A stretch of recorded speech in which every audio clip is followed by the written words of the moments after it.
in the monarchy. Okay? And we learned that what the king says is law. And we don't question it, we don't have negotiations about it, and so forth and so on. Now, the king has a queen usually, and the king has a royal family. Okay? So let's just play with this for a second here, royal family. So, royal families have privileges. Think about it. I mean, have you ever seen like a tattered robe, broken down, poverty-stricken royal person in a movie or something like that? It doesn't happen, right? When you're royal, man. You got it going on. And it's not even of your choice. You're born into it. That's right. Huh? It's pretty cool, right? You got this privilege and that privilege. God, think about this, like even if you're part of a royal family, you have guards that are protecting you. And if you're like the young maiden who wants to go out for a little pony ride, she's out there, in the grass and everything like that. There's guards discreetly following her to make sure she returns safely to the abode of the king and the queen. It's good. Do you happen to know anybody who's of royal lineage? That's what's so cool about this group. It's like there's nothing new under the sun to you guys. You know so much. And really, I was thinking about that. It's like, but here's the thing. It's like, it's not about like what you know, what you don't know, what I know. What you know. It's like we're just get to love Jesus, and we just share together. I was just really considering a bit what a special weekend. Hannah and I got to have seen so many people on the Central Coast, getting together for that memorial that we had. It was just really reminded us of what a sense of blessing we dwell in. Community, people all around us. And I even thought that here tonight. I often say it, but I just don't want us to take this place for granted. This little Monday night deal here. Because it's a special place. And to me, one of the things that's most special about it is any Monday night you can walk in the door. Nobody's keeping tabs, hey, I haven't seen you for a week.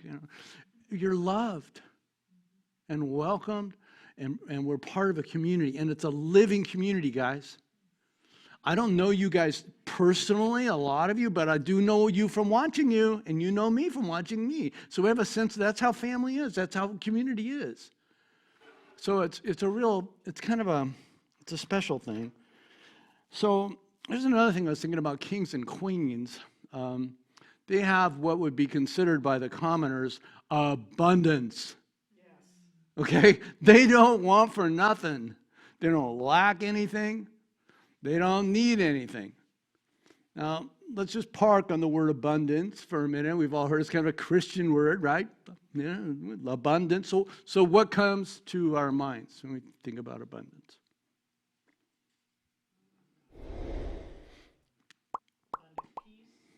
Abundant peace. Abundant joy. I like it. I think that abundance is kind of almost a thoughtlessness, that you don't have to think about where stuff's going to come from. Wow.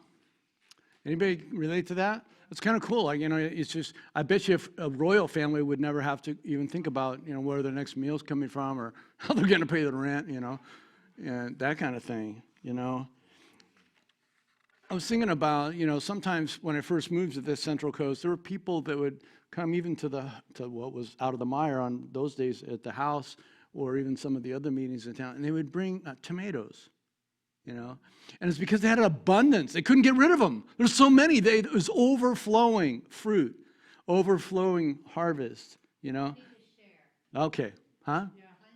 Yeah, plenty to share.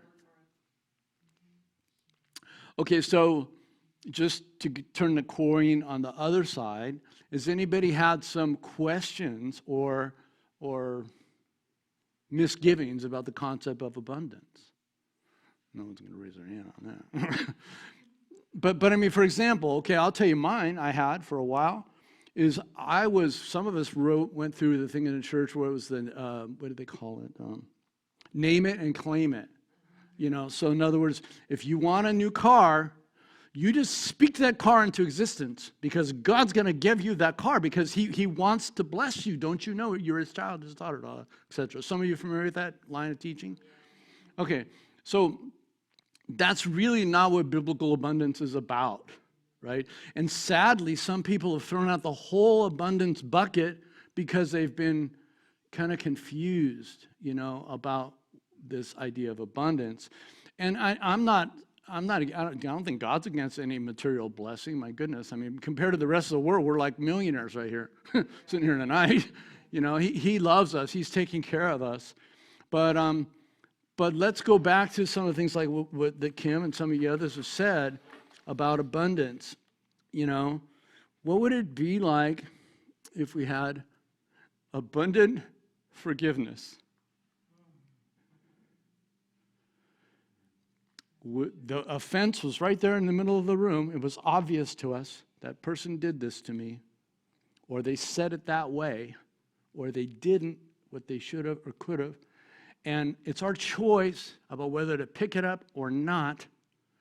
But what if our instincts, because we're trained by the Holy Spirit, were to such a place where we said, nah, I'm leaving it there. I remember, I think it was Danelle, years ago, she used to say, humble out. She used to say, humble out. But I still remember that. I think it's a good saying. It's like, just put yourself in a low place. It's like we don't insist on our rights, that type of thing, right?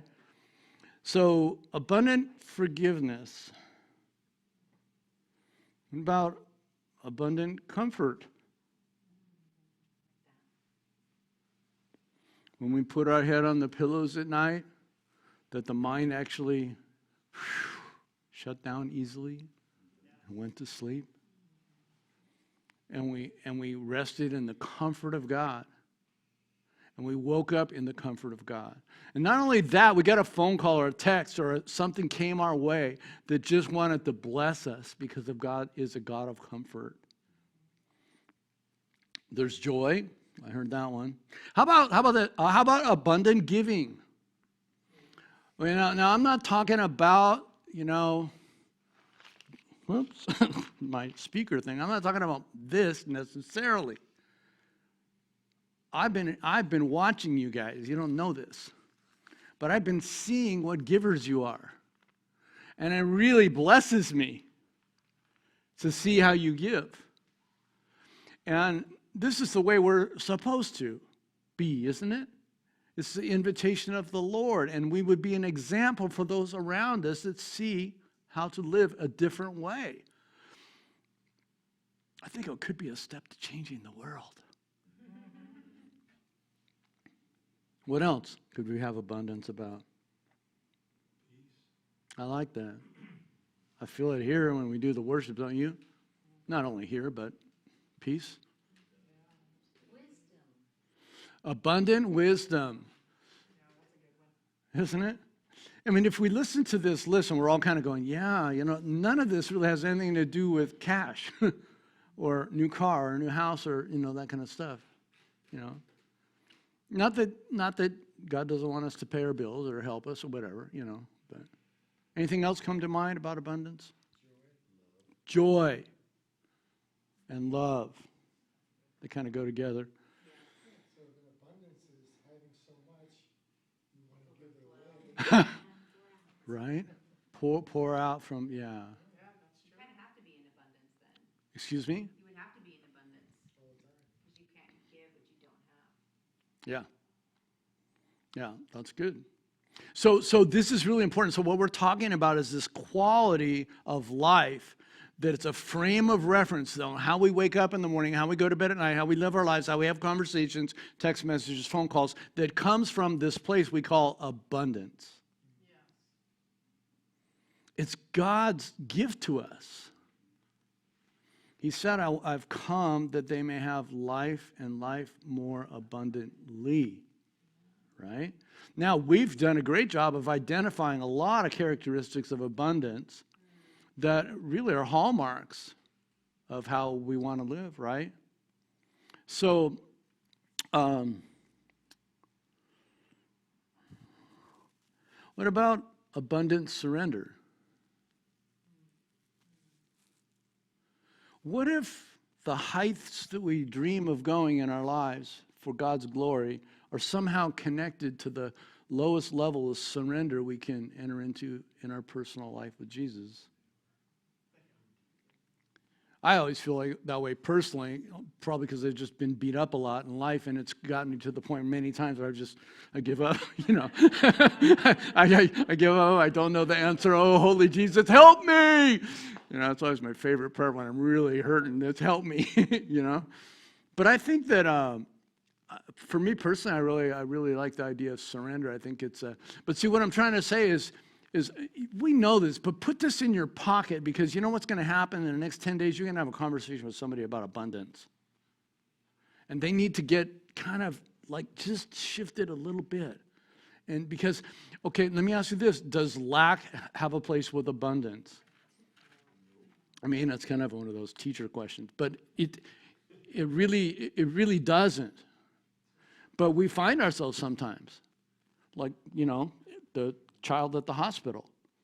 You know, what's going to happen? What's going to happen if, you know, the check doesn't come by Friday? Or what's going to happen if that doctor report that came in really is something that is concerning? So it's kind of a trick in this here, I feel, is part of this is we can agree with abundance, and our expectations we kind of have to surrender. So if the lack comes, we don't get married to the lack. We just acknowledge it. There it is. Oh, I feel sad about my daughter. I feel worried about my son. Oh, I'm not sure how the money's going to come. Notice it. Breathe. Huh? Surrender it. Yeah. Does it make sense what we're talking about here? Okay, cool. All right, so I hope this is all going to fit together. I think it will. Just, I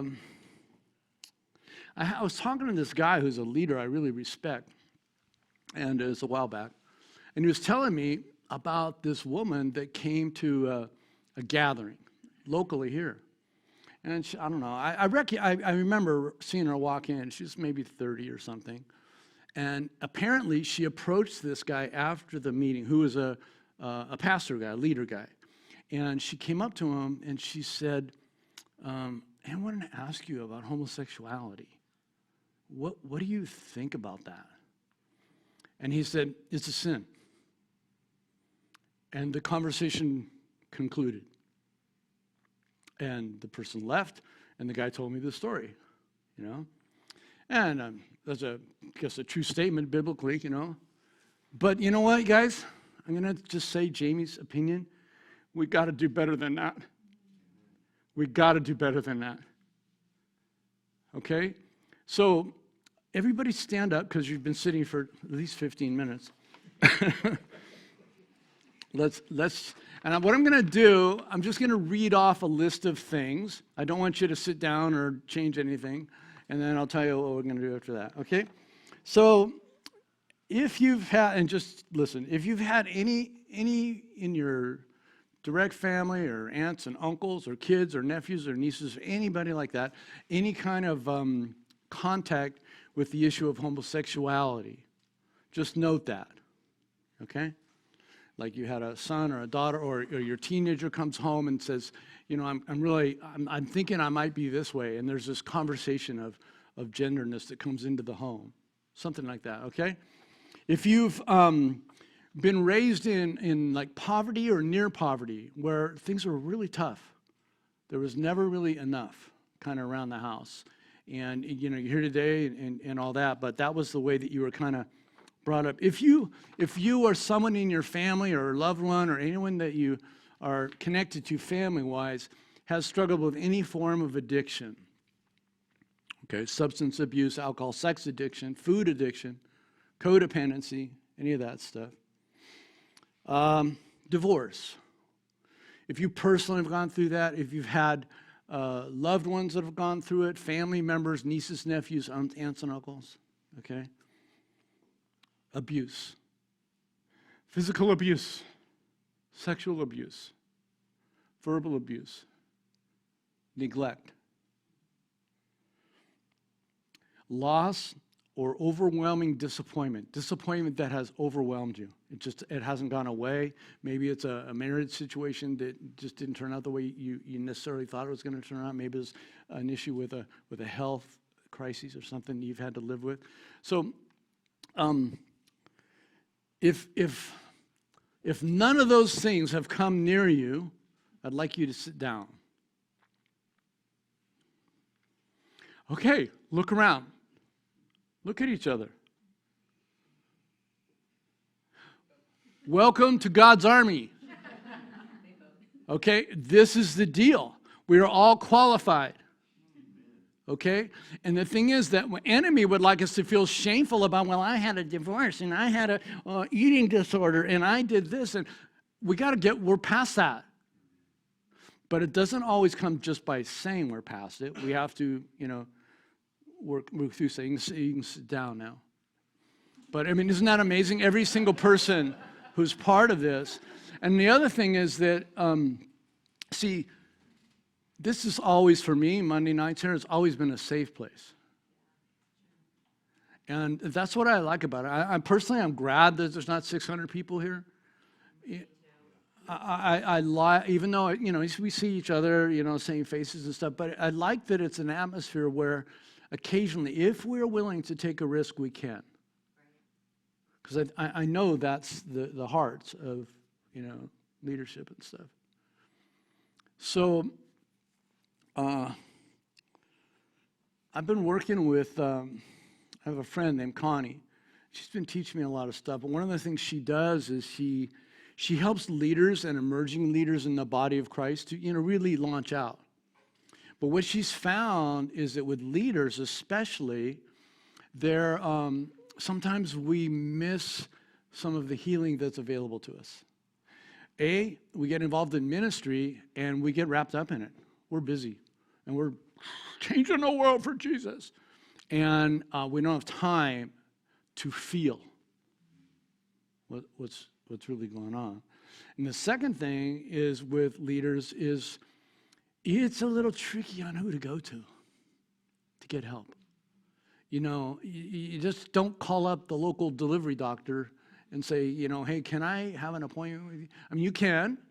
You can. It's available. It depends on, but I'm just saying that people in general often have difficulty with A, standing up like we all did, and B, acknowledging that, it's hurting here. It's hurting. And here's the thing. These hurts are holding us back from the calling and the destiny that God has for each one of us. And I was going to bring my little book. I've been studying on rejection lately. And it's just what I do. So, but the guy who's in there is saying that rejection is the number one spirit of addiction, of deliverance. Yeah, sure. Number one thing. It's a poison that comes almost through any situation. And he said that, if I remember right, he said that there's two manifestations of it. One is where we're just like depressed and isolating, from each other. We don't want around. And the other is rebellion. So, I'm not around here. But even with that behavior, we don't know it, but we're pushing people away, which is rejection.